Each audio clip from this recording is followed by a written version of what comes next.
Hello, everyone. I'm Barbara Spector, Editor-in-Chief and Associate Publisher of Family Business Magazine, and it's my pleasure to welcome you to today's webinar, Giving Matters, Building a Legacy of Impact During Times of Crisis and Beyond. Our partner for our program today is Vanguard Charitable, a public charity that sponsors cost-effective donor-advised funds. Before we begin, I'd like to go over some quick housekeeping details. This program will run for no more than 60 minutes. We welcome your questions and comments anytime they occur to you. Follow the prompts on your screen to enter your questions. I'll be asking them on your behalf, and my Family Business Magazine colleagues are also here to help. The presentation materials will be sent to all participants after the program, and a replay of the webinar will be available. And then you can see a note on the screen about the audio, even if you can't hear me. And now it's my pleasure to introduce today's speakers. Jody Rosen is Director of Strategic Development at Vanguard Charitable, where she leads business development activities and strategic product and services development in support of Vanguard Charitable's premier client base. Prior to joining Vanguard Charitable, Jody served as the Donor Relations Manager at the Philadelphia Foundation, a local community foundation. Cindy Van Amberg is a Senior Philanthropic Executive with Vanguard Charitable, helping individuals, families, corporations, and professional advisors. She previously served as a Client Relationship Specialist, assisting high net worth clients with their strategic charitable planning. Our presenters have a wealth of information to share, so I'm going to turn the floor over to Jody to get us started. Jody? Thank you so much for that introduction, Barbara. It's a true pleasure to be here with you and your audience and talk about the power of philanthropy and how to build a lasting impact. Shindy and I have had the true privilege of speaking with hundreds and likely thousands of philanthropic individuals and families with financial means over our careers. And there's one common theme that we often hear. We hear people say we've been so fortunate in our life and we want to give back, but we don't know where or how to start. I would say that this theme holds true for most of us, regardless of our level of wealth or status in life. We want to give back, but we're unsure where to start. How can we do the most good? How can we allocate our time and our funds? To what causes should we direct our resources? Everyone's path to meaningful giving is different, and it's important to find and follow yours. It is important. Thanks, Jody. And Barbara, thanks so much for having us. I'm really looking forward to today's discussion. You know, as a grant maker, Vanguard Charitable has the privilege of working with donors as they support charities on the front lines of this current crisis. And our donors are doing so in record numbers.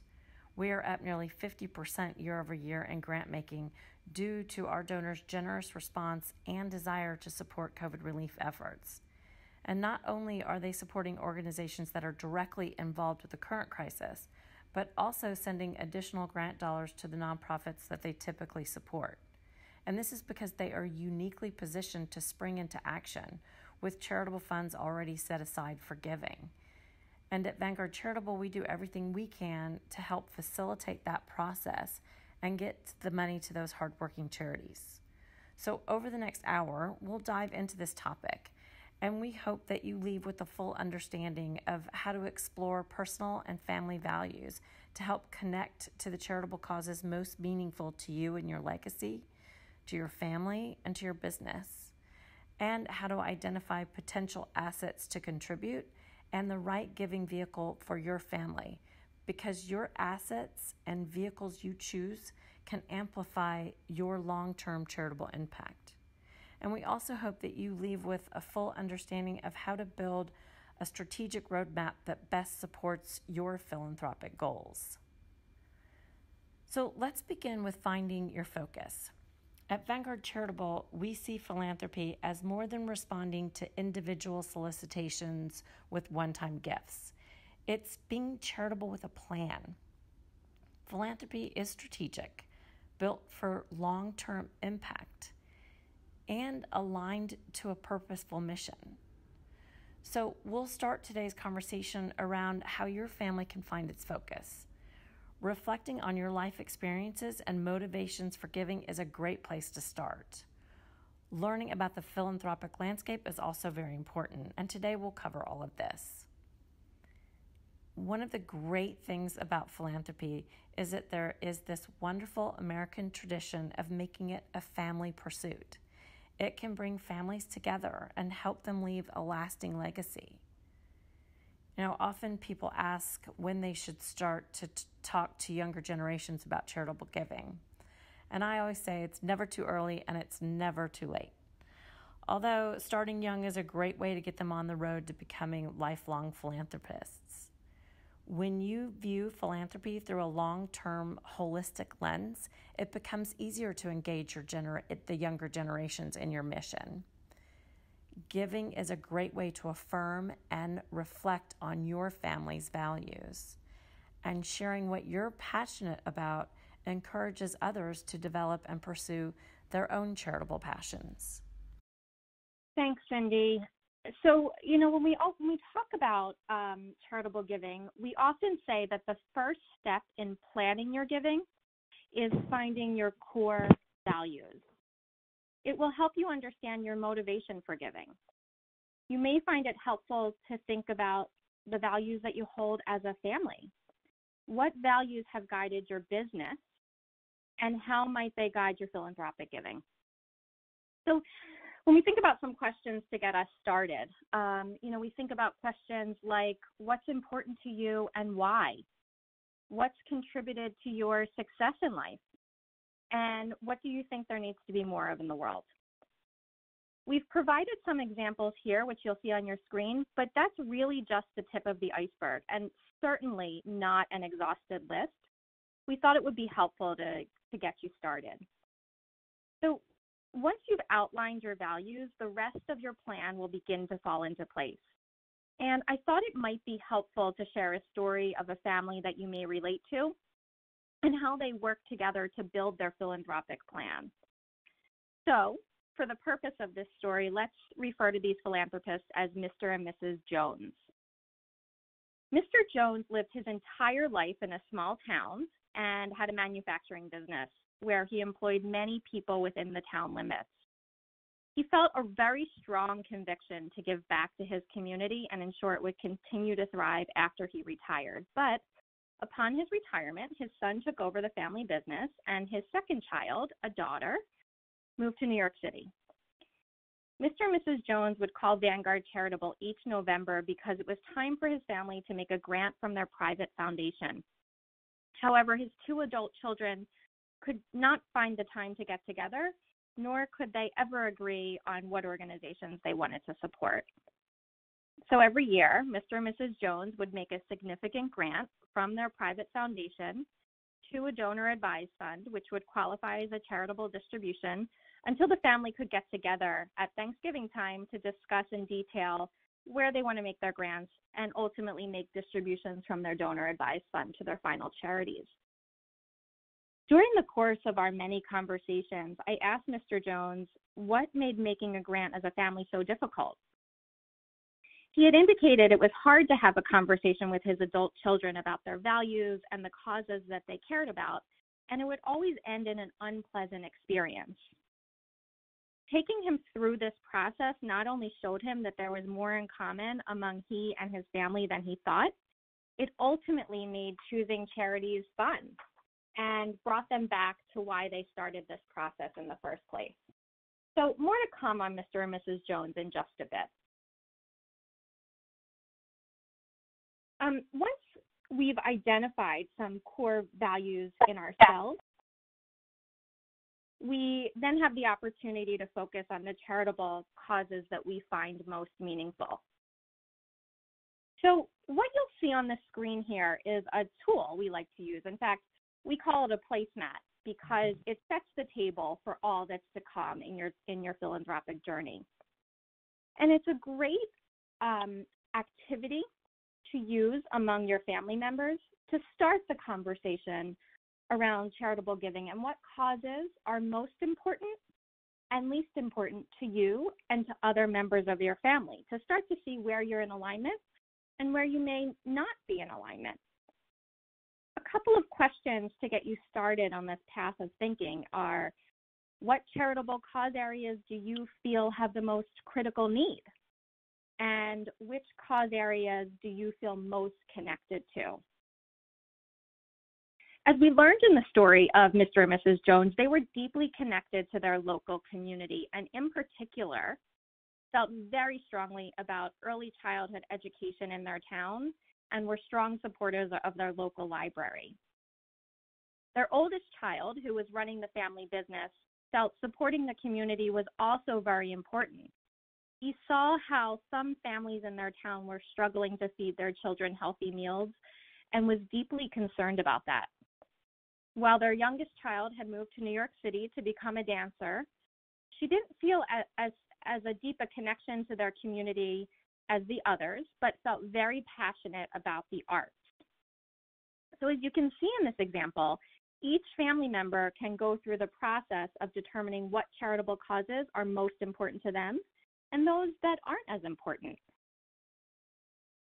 Hey, this is Barbara. I'm going to jump in with a question, if that's okay. I'm sure that a lot of people, they either people get something in the mail, or a friend asks them to contribute to this cause or that cause, and it's often hard to say no, especially when the people who are asking you are people who you're friends with. So how do you handle those requests and also stay focused on your philanthropic mission? That's a great question, Barbara. Creating a mission statement is a great next step to help focus on your philanthropic plan. Many of the family businesses may already have a mission statement for the business or for your family.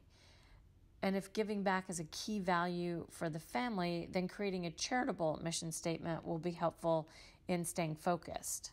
I mean, your mission statement doesn't have to be long or complicated. It can actually be pretty simple, or it can be highly detailed.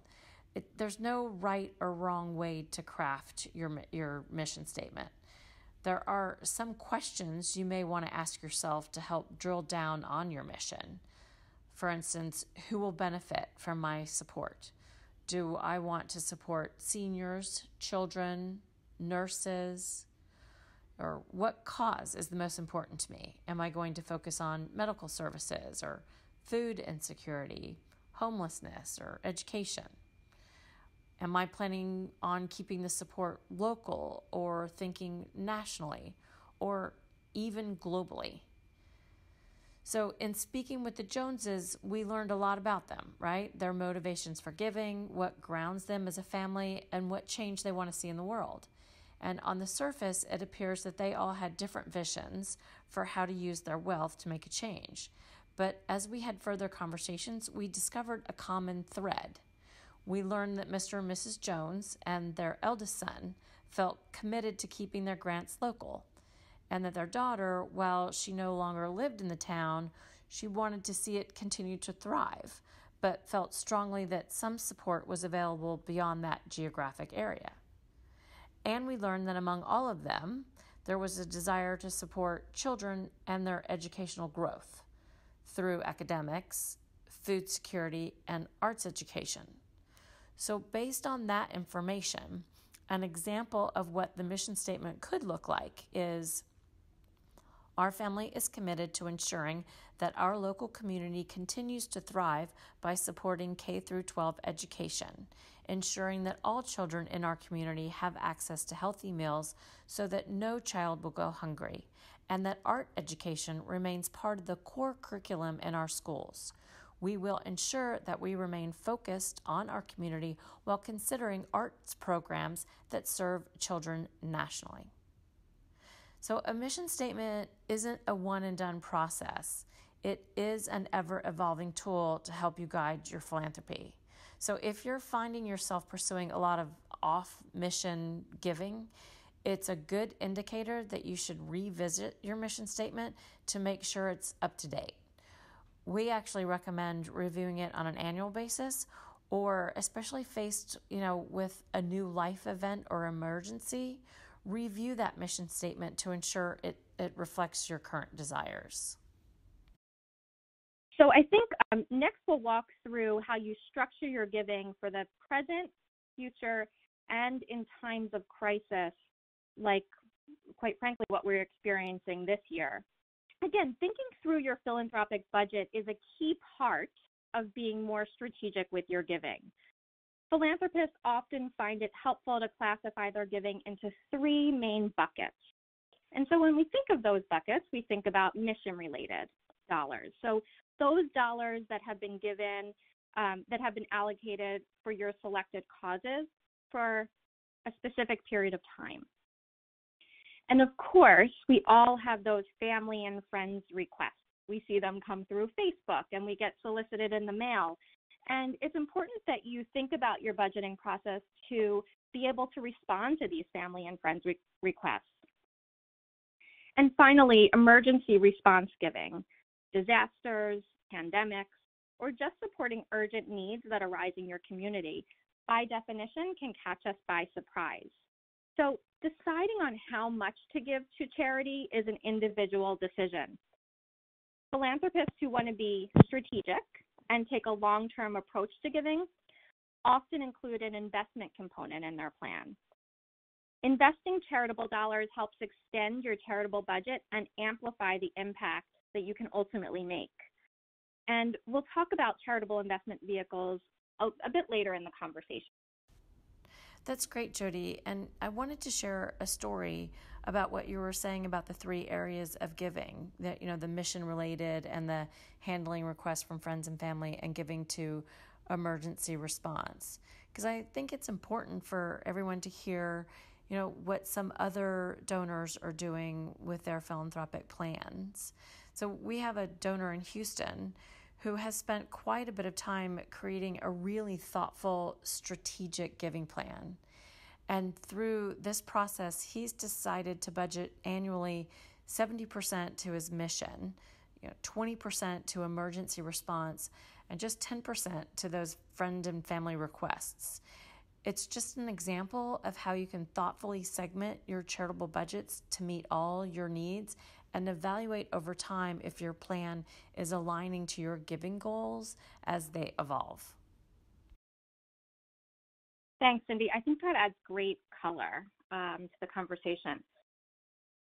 So in speaking about, some of those buckets, we want to make sure that we do talk about emergency response giving, particularly because it's top of mind for philanthropists generally, but this year, I would say it's probably more top of mind. So in speaking to the audience, we were wondering how this is affecting your giving plans, and we would love for you to take a moment to respond to the poll while we discuss how we think about emergency response giving. I would say that the best example of emergency response giving is disaster relief. Giving during a crisis can often feel very rushed. You see an overwhelming need and you want to take action. But granting during these pivotal times should be done in a very thoughtful way. And it can be hard to know exactly how to help, but some best practices we would recommend considering are consider an unrestricted grant to a charity. This allows the charity to apply the donation where the need is the greatest. We would encourage you to contact the charity directly and ask what their needs are. Many charitable giving vehicles allow for a donor to set up recurring grants to support that charity on a regular basis. And we also encourage our donors to think locally to provide support within your region. Working with a community foundation is often a great way to gain insight into what's happening locally because they can react quickly to emergencies and they often have a pulse on what's happening in their region. It's always important to consider who your trusted resources are and what charities they're actively supporting. And many of our donors give globally. So we're seeing an increasing number of individuals who are interested in supporting organizations across the world because we are, in fact, a very interconnected society. It's important to also remember that during a disaster, many charities receive a flood of donations immediately following that disaster. And then they see gifts begin to drop off. So when granting, think about how you can support the recovery immediately after a disaster, as well as in the coming months and possibly years to come. We have, at Vanguard Charitable, a number of resources on our website, which is currently focused on the COVID-19 pandemic. And we partner with expert organizations such as Charity Navigator, GuideStar, which is now known as Candid, and Rockefeller Philanthropy Advisors to ensure we're providing our donors with the best knowledge available. David, do we have the results of that poll? We do indeed, and I will send those results to the audience. So are you planning to change or create your short or long-term philanthropic strategy due to the recent humanitarian and healthcare crises? 52.3% said yes, 20.5% said no, and 27.3% say unsure. We actually those numbers just shifted a little bit, and just 2% said not applicable, but that's approximately the results there. That's great. And, just to kind of build on that, in one additional component that makes it so important to having a plan to respond to some of those immediate needs is that you also remain focused on the charities that you care so deeply about during times when we're not in crisis.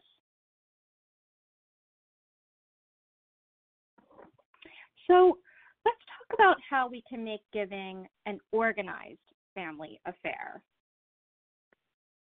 So if you are ready to put your philanthropic vision into action, it's the perfect time to consider who will have a seat at your table. Assemble a team of family members, professional advisors, friends, and experts that can help you. And think about the various roles you would want on your team. Like, for instance, the decision maker. Who's going to make the final decision after input from other members? And consider involving the next generation in the decision-making process. That will definitely engage and empower them. And then consider a philanthropic partner, such as Vanguard Charitable, someone or an organization that is a thought leader who looks at the big picture and strategic trends, someone that seeks to amplify all aspects of your giving, from your tech strategy to your legacy planning. And consider a professional advisor, someone who possesses technical knowledge in their field, like, say, a tax advisor or a wealth manager or an attorney that can help support your estate planning. And definitely consider the younger generation, someone who you'd like to impart your charitable values to. So deciding who has a seat at your charitable table and the role each person will play is an important part in beginning your philanthropic journey and can lay a really strong foundation. Like we learned in the Jones example, their table was set with the inclusion of the matriarch and patriarch, their children, as well as Vanguard Charitable. So speaking of the kids, let's talk about engaging the next generations. We like to say, engage no matter what the age. A young generation's interest in philanthropy may not look exactly like that of the prior generations. In fact, a family's commitment to philanthropy is stronger and more durable if it can be adjusted to fit the expectations of each generation. So make this fun. Involving children in charitable giving can be a great way to bond and build those lifelong philanthropists. So how do we engage adult children all the way to the grandchildren in your philanthropy? You can take a graduated approach, adjusting for the age of the family member. Adult children can be involved in higher level discussions about charitable giving. Consider adding them as a valued member of your giving team, having them at the seat of the table. And engage teens by asking them to talk through what changes they want to see in their neighborhood or in the world, and have them share their favorite charities. And then let them know that it's okay to change the charities they support over time. So, for example, I have twin boys that are passionate about music. And when they were in middle school and early high school, they were interested in exposing children in Philadelphia to learn to play the violin and the guitar. And then, unfortunately, one of their good friends was diagnosed with cancer, and they immediately got involved with raising funds for cancer research. So as their life experiences change, so may their charitable passions. And discussing their passions and keeping up with the changes and letting them choose charities to support is a wonderful way to engage your teens. And you can start the conversation with young children with a charitable allowance, which can allow them to decide how much money to spend and where to spend it and why. You can ask children to select from their own possessions, like their unused toys or outgrown toys or their books or clothes, and donate them to local charities. I'm going to jump in with a question from the audience. Okay. We've actually had a couple of questions from people who want to know more about Charity Navigator, Candid, and Rockefeller Philanthropy Advisors. They want to know how they can help and a little more information about those organizations. Absolutely, Barbara. Happy to jump in. So when managing one's philanthropy, we look to the experts often to help guide us with different types of guidance. In the case of Charity Navigator, they're helping us to better understand how charities are making an impact in their particular field, while GuideStar is helping to see kind of all the information that's publicly available on a 990. So a 990 is the tax form that a nonprofit is required to file with the IRS. And by looking at one's 990, you get information about, where they spend their financial resources, who's on their board, how much are they spending on administrative costs versus program costs. And an organization like Rockefeller Philanthropy Advisors allows an individual or family who wishes to go deep within their philanthropic structure to create a plan. They're a philanthropic advisory firm. So they not only put out thought leadership that one can access, but they provide some paid services that allows donors to, go very deep in terms of evaluating the organizations that they want to support, going on site visits, helping to map their philanthropic impact over time. Great, thank you. And then we have another question that relates back to what you were talking about as far as engaging multiple generations. This question is, how do you engage Generation Z, the generation that's so concerned with environmental sustainability, as well as the baby boomers who are more concerned about education? How do you, reconcile those different priorities of different generations? I think that's a great question, and I think it's sometimes hard to do because different generations do have different interests. So I think it's helpful to go back to the placemat that Jody was talking about that has your interest areas and how important they are or not important they are to you, and have each family member, complete their own placemat and then come to the table and sit down and talk about, where your interests align and where are they different. And then see, just like the Jones family did, and see how they can find where they connect and how they can begin to support each other in their philanthropic goals. Great, thank you. Thank you. So next we're going to talk through how you can structure your giving to make the biggest impact. It's important to understand the range of assets that can be given to charity. Often, what you give may be as important or more important as how much you give. The most strategic philanthropists consider donating a variety of assets to support their charitable goals. So as you move beyond a one-time kind of checkbook charity approach, the choice of assets to gift becomes more crucial. Gifts of non-cash assets can generate significant tax savings, boost your impact over time, provide a foundation for long-term philanthropy. And it can also play to your overall portfolio strength by providing a tax-efficient way to rebalance your portfolio by giving appreciated assets where you're highly concentrated. So you may consider giving non-cash asset types to increase your charitable giving, such as publicly traded stocks or bonds, mutual funds, or ETFs. These popular assets can be given easily through a charitable giving vehicle like a donor advised fund, but might also be donated directly to some charities. You'll want to check with your charity to make sure that they can liquidate those assets. It's also worth considering some frequently overlooked illiquid or sometimes called complex asset types, such as hedge funds, life insurance, commercial or residential real estate, or private equity. So perhaps you have stock in your private company that you wish to donate. Your cost basis may be low or even zero, and it could be a great asset to gift. And we'll share an example of what that could look like in just a bit.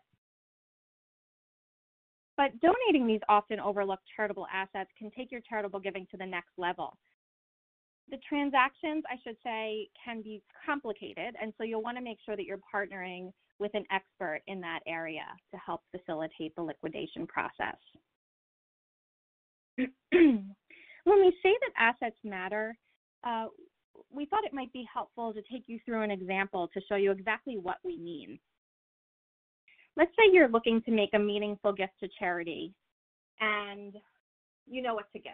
So you have appreciated securities with a market value of $150,000. The securities have appreciated by $126,050 since the purchase date, and that was more than a year ago. So now you have long-term capital gains taxes that apply. And you essentially have two options for donating these appreciated securities. On the one hand, you could sell the securities and donate the proceeds of that sale to charity. If you choose to take this approach, then you'll be required to pay capital gains taxes, but the remainder that's available can be donated to charity. And you'll receive a tax deduction for that gift. On the other hand, if you choose to donate those securities directly to your favorite charity, or in the case that we're providing here, a donor advised fund, again, you won't be required to pay the capital gains taxes. At Vanguard Charitable, we would receive those assets in kind and liquidate them and deposit the proceeds into the giving account, which would then provide for tax-free growth over time. So you would have the opportunity to make grants today and in the future. And again, you're not required to pay those capital gains while getting a tax deduction. Another way to be thoughtful and strategic in your giving plan is considering what giving vehicle is right for you and your family. When choosing a giving vehicle, focus on what best supports your philanthropic goals. And these factors could help in determining what tool is right for your family. Think about tax efficiency. Outline the types of assets you often gift and ensure your giving vehicle allows for optimal tax deductions. For example, you may deduct up to 30% of your adjusted gross income for gifts of cash into a private foundation and 20% of your adjusted gross income for gifts of securities into that private foundation. But gifts into a donor advised fund, as well as giving directly to your charities, you can deduct up to 60% of your adjusted gross income for gifts of cash and 30% for gifts of securities. Consider costs. Decide what you're willing to pay for a specific giving vehicle, with the understanding that the more spent on fees, the less there is for charity. Think through how much control or level of input you want to have. Choose how much direct oversight and decision-making power you'd like. Some giving vehicles have field of interest funds where you can donate into a fund that supports a specific cause area, like education or the environment. And the giving vehicle will then choose the charities within that interest area to support. Also, ensure the giving vehicle allows you to support the range of charitable causes you want to pursue. There are a few vehicles that have specific missions that don't allow grants to charities that do not support that specific cause area. Also, think about the legacy that you want to leave. If passing your giving legacy on to future generations is important to you, select a giving tool that allows it. Oftentimes, when we talk about leaving a legacy, it's not just to individuals. At Vanguard Charitable, we have donors that may not have heirs to pass their charitable account, and they create a legacy in which we'll continue to support their causes well beyond their lifetime. Also, think through how you want to be recognized. Legally, not all giving vehicles can be sensitive to wishes for anonymity, while others can cater to very specific recognition requests. The purpose of a giving vehicle is to transfer assets to charitable causes in a way that makes financial sense for you. While each vehicle has similar goals, the potential benefits or drawbacks may vary greatly. So we introduced the Jones family. We mentioned they had a private foundation and each year would make a distribution to a donor-advised fund. So as you can see, no one vehicle is exclusive among another. Ultimately, the Joneses felt strongly that cost matters, as does the time invested in managing a private foundation. And so they chose to roll their private foundation over to a donor-advised fund. This provided them with the same flexibility and granting at a lower cost and afforded them the opportunity to remain anonymous on a per-grant basis. I'm going to jump in. I have another question from the audience, just looking for a basic definition of a donor-advised fund. This person is asking whether any 501c3 would qualify. So if you could just give a basic definition, I think that would be very helpful. That would be great. And actually, I can move ahead to the next slide and use this as a tool to talk through the answer to that question. So thank you, Barbara. I apologize. We probably should have set the stage for what a donor-advised fund is earlier on. So thank you so much for asking that question. A donor-advised fund is a charitable giving vehicle that is managed at a sponsoring organization. In this case, it's Vanguard Charitable, but there are about 1,000 sponsoring organizations across the country that manage donor-advised funds. The way that they work is that an individual or a corporation has the ability to make a contribution to the sponsoring organization, which is a 501c3 public charity. They would then receive an immediate tax deduction for that gift, and the money would be invested with the sponsoring organization. Those assets would grow tax-free over time, and when the advisors are ready to make a grant from their donor-advised fund account, they would recommend a grant to that sponsoring organization. In this case, Vanguard Charitable would vet that charity to make sure that they are a qualified 501c3 public charity registered with the IRS and that the purpose is in line with what the IRS deems as charitable. And typically, certainly the case at Vanguard Charitable, there's an opportunity to use that account to leave a legacy. And so you can name either individuals or an individual or a nonprofit to continue to make grants from that account when you're no longer willing or able to do so. What's important to remember when thinking about donor-advised funds is that cost really matters. So you're investing your charitable assets for the long term, and you want to make sure that you're keeping your all-in fees low so that there are more charitable dollars working to support the causes that you care about most. At Vanguard Charitable in particular, we provide world-class investment options, which allow not only for that low-cost approach, but also for the opportunity for the best success going forward in terms of how the assets are invested.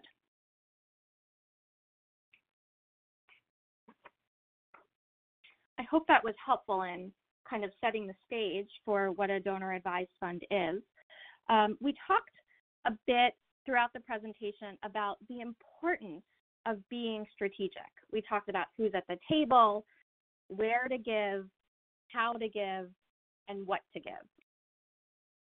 Another example of how assets and the giving tool matter can be seen when you consider gifting a complex asset. And I had mentioned earlier the concept of gifting private equity from your company as an example. I thought it might be helpful to illustrate what this could look like. So a donor, and for the sake of this story, we'll call him Gary, was planning to sell his business. And he recognized that he would have highly appreciated assets in the shares of his company with very low cost basis. And so in speaking with his tax advisor suggested that Gary contribute those assets to a public charity. And he chose to engage in a conversation with Vanguard Charitable. So when gifting an asset like private equity, you still receive the benefits of not paying capital gains on those donated assets, and you receive a tax deduction based on the fair market value. And in the meantime, the proceeds would be held in the philanthropic account at Vanguard Charitable and would receive tax-free compounded growth. So Gary had the opportunity to work with our experienced complex asset team along with his tax advisor through the entire process. He transferred the asset to us, and we went through a process of liquidating that. The resulting proceeds were a contribution to his philanthropic account that was 20% higher than if Gary would have sold the asset himself and then donated the proceeds. So by donating the complex asset to the donor-advised fund instead of a single charity, not only did he benefit from an organization that does this type of work all the time, but he was able to diversify his ultimate granting distribution. He wasn't just giving to a single charity, he could give to many charities over time. In addition to that, by taking this long-term approach, in Gary's case, he was gifting $1 million, and that $1 million over a period of 20 years created a charitable impact of $1.5 million. So you can see how using some of these complex assets or assets other than cash give you greater flexibility in supporting your overall charitable giving plan. Great. I have two questions from the audience related to donor-advised funds. The first one is, what are the different kinds of donor-advised funds? Are some focused on certain issues? Sure. Yep, happy to take that one. So there are different types of donor-advised funds that exist. At Vanguard Charitable, we support our donors who want to make grants to any public charity across the country and in some cases across the world. But there are many donor-advised fund sponsoring organizations that have specific causes, whether it's related to a specific religion or a particular political affiliation. There are donor-advised funds that are housed at community foundations that are more locally focused. So there are different lenses by which you can look at a donor-advised fund, but there are many different qualifying factors that you should consider, not just, are they in alignment with my personal values, but what investment options am I allotted? What is the cost to deliver on this service? What is their corporate structure? What is their staffing structure? How will I be served? So there are various factors to consider. But as I said, there are about 1,000 different donor-advised fund sponsors that exist across the country. Vanguard Charitable is certainly one of the largest. And another question is, does the fund have to listen to your recommendations on a charity if it qualifies as a 501c3, Under what circumstances could they say no? That's a great question. So one thing to remember is that when you make a contribution to a public charity, any public charity, you get a tax deduction for doing so. And the reason that you get a tax deduction is because you have said, I give up ownership and control of those assets, and I've irrevocably given them to charity. So that's important to remember whenever you're gifting assets to a charity. And in the case of a donor-advised fund, the mission of Vanguard Charitable is to increase philanthropy and maximize its impact over time. And we do that by taking grant recommendations from our donors. Now, in order for a grant recommendation to be denied, it would have to fall outside of our policies and guidelines, which means that it would have to be a 501c3 public charity in order for it to be approved. It would have to be in line with what the IRS deems as charitable, meaning that the individual can't get any personal benefit back as a result of their grant. They can't pay for tuition, for example. And so one of the benefits of using a donor-advised fund is that we do all that vetting for you. It takes the guesswork out of whether or not your charitable deduction will hold if you are making a grant directly to charity. And I just have one more quick question. That are these donor-advised funds, are they unique to the United States, or do they also apply to Canada? They do apply to Canada. So just a little history. Donor-advised funds have been around since the 1930s. They have grown in popularity over the years and really kind of boomed in the early 90s. And not only have they taken hold as one of the most popular giving vehicles in the United States, but we see them growing in popularity abroad as well. Canada, the UK, we are really seeing them grow in terms of how donors abroad are thinking about their long-term giving plans. Great, thank you. Sure. So when we think about being strategic, I think it's critical that among the other things that we've talked about, we talk about your charitable budget. So some vehicles, such as donor-advised funds, allow charitable dollars to be invested and grow over time. And a charitable investment strategy is often the cornerstone of that long-term philanthropic plan. Disciplined investors recognize the importance of staying true to the foundational investment principles, and that's the same with regard to disciplined philanthropists. It's important to craft clear goals. So under the umbrella of your mission, craft clear, measurable goals, and they can be short-term, intermediate, and long-term. It's incredibly important to minimize costs and be wary of investment options that layer excess costs and fees. Keep your costs low to maximize your charitable output. It's also very important to remain balanced. Diversification gives an account the best chance to minimize losses and maximize gains. And maintain perspective and long-term discipline. Stay focused on what you set out to achieve with your philanthropy. The benefits of a sound strategy are best realized over the long term.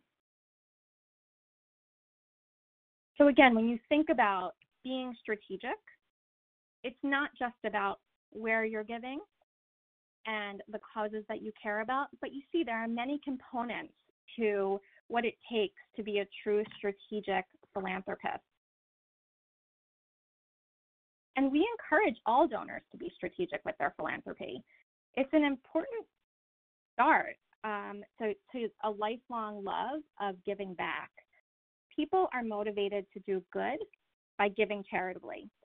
We encourage our donors to do so in a thoughtful and strategic way to make a lasting impact that allows them to respond to the needs of today and tomorrow. the reality of charitable giving today is that effective granting requires effective cost management. Cost matters in investing in our personal assets and in charitable giving. So when evaluating charitable giving options, keep in mind that the more money spent on fees, the less that's available for charity. It's that simple. At Vanguard Charitable, we believe in low-cost, high-impact philanthropy. We keep our fees low to ensure more charitable dollars are working for the causes that you care about.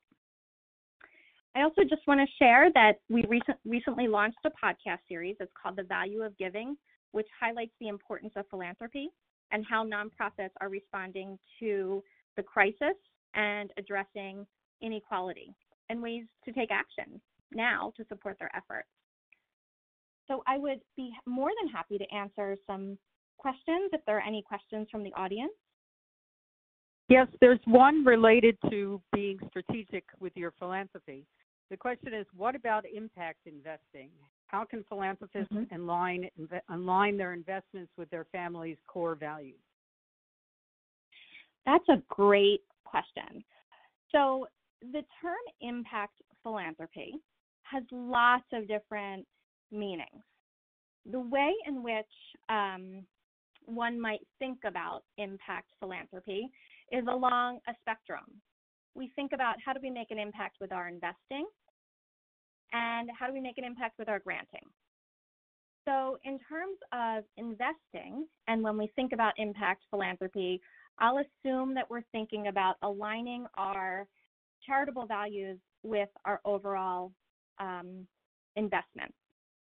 And so when we think about it through that lens, we many donors have an interest in investing in ESGs or SRIs. And so that's really around how do I take my dollars and invest in socially responsible investment options? How do I make sure that what I care about in the world and what I'm granting to is in line with how I'm investing those dollars? And so many donor-advised fund providers, including Vanguard Charitable, have ESG options, which allow you to align your values and your mission with your investing. And when we think about impact investing through the lens of granting, there are many different flavors of that, and we'll have to come back and talk to you about it for a full hour. But in a nutshell, it's how can I see the results of my granting in terms of the impact that that grant has. So at Vanguard Charitable, we support our donors, and particularly our premier donors, in their impact investing initiatives through a concept called recoverable grants. And that's a concept that allows you to make a grant to a nonprofit organization, and you see the impact of that grant through a return of funds. So if I want to support low-income housing, and a public charity is building a low-income housing property, and then there are residents that move into that low-income housing, there would be a return on that investment, and that can come back to a donor-advised fund. It's a fairly complicated process and system, but happy to talk to anyone who has an interest in learning a little bit more about that. Okay. I have one more question and not much time, but quickly, if you could answer, do you find that giving focused on very few charities or very few areas greatly increases impact rather than spreading the giving around a larger concentration of recipients? Yeah, another great question. I love the engagement of this group. So again, I think that goes back to making sure that your mission statement is reflective of the grant making you wish to do. And it also depends on how you measure impact. So some of our donors choose to create impact by making many grants to many different organizations in a specific interest area. In other words, they're diversifying their grant making across one particular interest area and blanketing the full gamut. Others want to see at a pinpoint view how their grant to one specific organization is making an impact. I would say that how one measures impact is a conversation that I have with not just our donors, but with experts in the industry, with the Gates Foundation, with other large foundations across the country. How one measures impact is a very personal experience, and it's important to understand what's important to you in measuring that impact. Great. Well, thank you very much, Jody and Cindy, for this presentation. One of the greatest advantages of family philanthropy is the ability to be flexible and shift gears quickly in a time of great need such as this. So thank you very much for your insight. And on behalf of Family Business Magazine and Vanguard Charitable, I want to thank the audience for listening. And you may now disconnect. Enjoy the rest of your day and stay safe. Thank you.